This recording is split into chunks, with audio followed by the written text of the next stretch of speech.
Donc on va continuer et la procédure que je vais appliquer ici, c'est de découper la silhouette existante.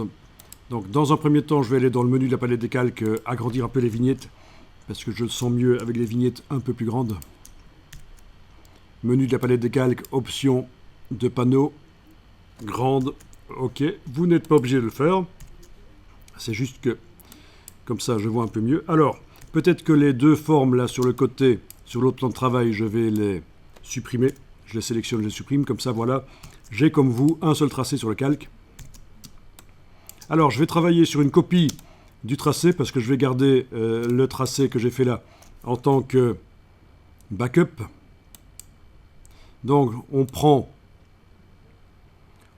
la vignette ici du tracé, pas la vignette du calque, la vignette du tracé, et on l'amène sur le bloc, sur le signe plus ici, ou le bloc de feuille, en tout cas l'icône qui se trouve à gauche de la corbeille. Ou alors, en ayant, avec la flèche noire, sélectionné le tracé, vous allez faire...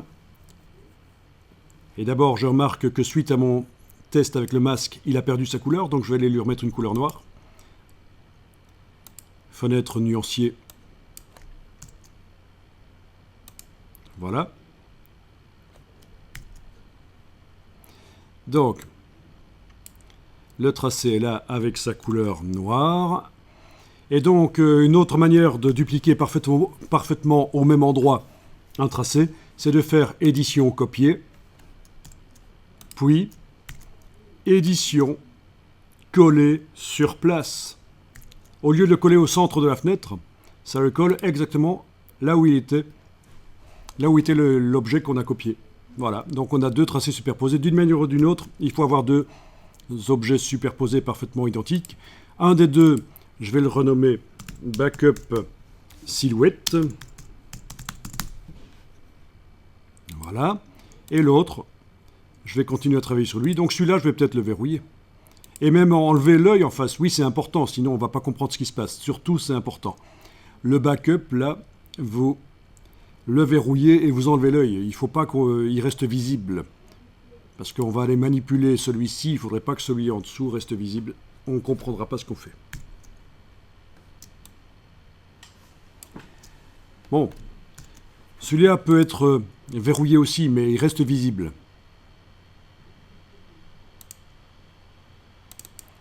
Donc pour qu'on comprenne bien, je vais ici l'appeler silhouette qui va être modifiée.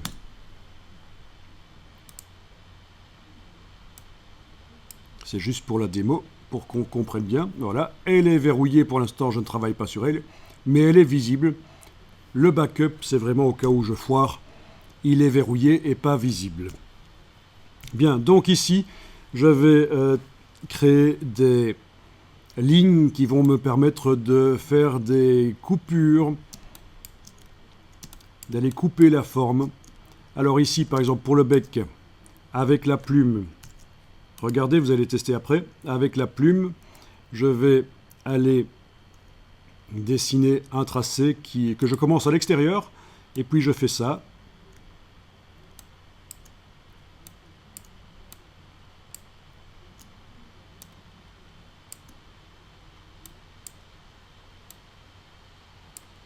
Et puis je termine à l'extérieur comme ça, voilà. Donc un tracé comme ça. Et je vais me servir de ce tracé pour aller couper la forme de la silhouette et pour obtenir donc, pouvoir mettre des couleurs différentes. Oui, on va faire ça petit à petit. Ben allez-y, faites ça.